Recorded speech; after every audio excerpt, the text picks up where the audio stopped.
Now and again I do. Rachel remembers the same thing happening to her nearly a decade ago. You've got every day to deal with. Yeah.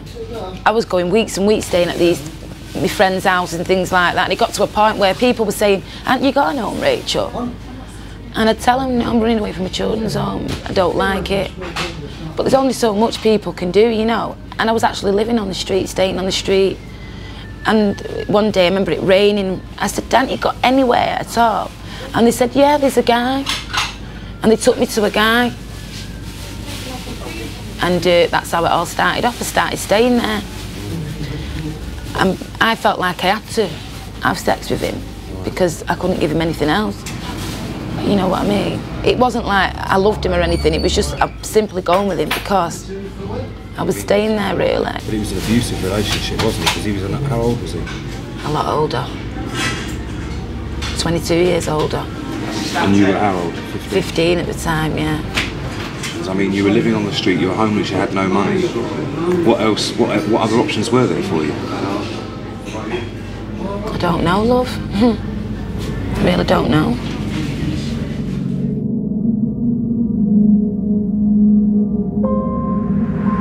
The more vulnerable girls like Rachel and Becky become, the more abusers there are who target them. Abusers are extremely cunning, and they will know what the needs of the child are. An abuser will notice, if they're looking at a whole playground of children, they'll notice the child who's vulnerable in that way, and they'll home in on that young person. So, and then once they've captured them like a spider on the web, then they will give the child messages that are very confusing, responding to their needs, sometimes positively, and at the same time it goes hand in hand with the abuse, and the young person becomes very confused and doesn't know what love is and doesn't know what's abuse and what's love.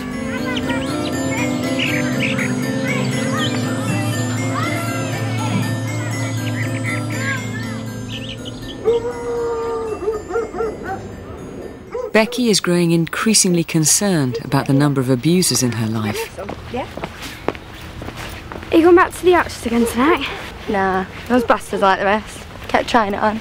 I mean, I've done it loads of times, but it just got a bit too heavy. Did he rape you? Tried the fucking hardest. Called the cops. Thought you weren't going to bother. Yeah, that was before. So I'm getting a bit too on top now, you know. Might have to go back to Dave and Leslie's. You can't. Well, didn't you grass him up or something? That was last week. He had a bit too much to drink. When you say you've called the cops, he calms down, and I can really handle him now. It'll be all right. She's still only 14, but Becky hasn't been home for weeks. She's supposed to be staying at Leslie and Dave's, but they haven't been in touch either. So Becky's mum and stepdad report her missing. By now, the police are aware that Dave Grant has a record for sex offences. They go to the flat he shares with Leslie.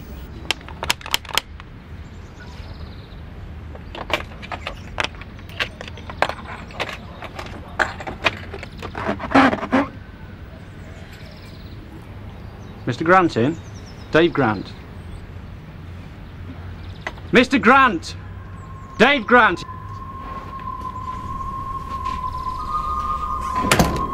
Despite finally realising that Dave Grant is a sex offender and that Becky has been staying at his flat, all the police do is write to him and tell him to stay away.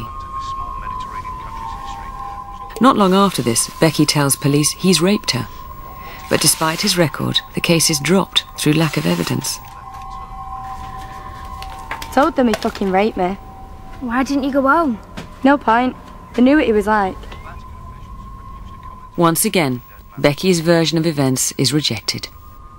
I think because she hadn't been heard around the stepfather, and she hadn't been heard about some of her earlier allegations about other people, she began to, I detect a pattern where she begins to give up a bit and say, well, I'm not telling you anymore, or I'm not going to be interviewed, I'm certainly not going to be medically examined. Well, then that gives a picture of her as an uncooperative young person, but really she's just had enough, and she doesn't trust the system anymore to protect her. 5 months after learning that Becky has been spending time with a known sex offender, social services finally hold a child protection conference and acknowledge the threat. During that meeting, social services and the dozen or so other agencies that attended acknowledged that Becky was very vulnerable. They knew she'd been found at the home of a sex offender and that she'd alleged he'd raped her. They recognised that she was afraid of him, but continued to go to his house because she was worried he'd be violent towards her if she didn't. The sexual risk to Becky, they admitted, was extremely high. If they're not being heard when they're overtly saying, I'm being raped, I'm being sexually abused, then what are they going to do to tell us? They're going to run away, they're going to self-harm, they're going to abuse alcohol and drugs, they're going to expose themselves to very risky situations with other possible perpetrators. She talks about various men in, I think there was something like 25 named, she alleges 25 named people in her life that are abusing her, which is enormous, you know. And just this sense of her not being protected. She's really out there and she's letting people know what's happening to her. Becky! Becky's name is placed on the Child Protection Register, but little in her life changes. Leave me alone.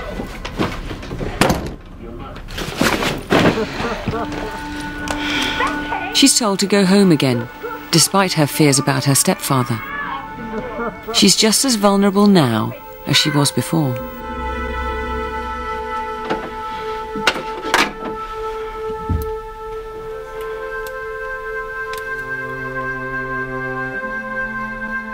Increasingly desperate to be heard, she's crying out for help by cutting herself. Mad cow. Bastard perv.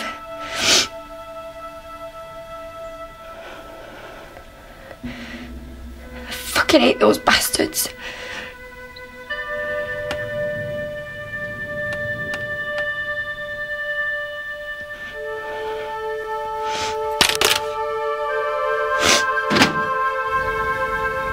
Finally, nearly 6 months after it's recognised that Becky is at serious risk, the files reveal that social services find her a place in a children's home.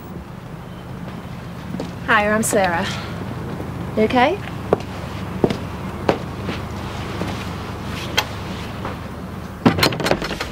Here we go. Luxury, eh? This is Becky. Hi. Welcome. You don't tell me what to do, wankers! Bastards! Too many E numbers. He gets a bit past it. Come on, I'll show you to your room. Not all nut jobs, are they? Only the staff. Look, you'll be okay here, I promise. It's pizza movie night tonight. We like to treat ourselves every now and then. I like Hawaiian. Hawaiian it is then?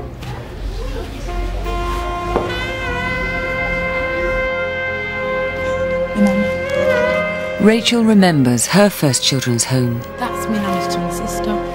I was more influenced off other girls already in the kids' home. I think kids' homes are a lot worse than foster homes because kids in kids' homes seem to be a lot worse. Do you know what I mean? That's why they're there, because no foster home wants them. Do you know what I mean? And that tends to be the problem. And then they're that bad, especially lads. And if you get involved in that sort of group, you end up in bad company. I don't think you're ever happy where you're placed in care, you know. You just want to be with your own mum.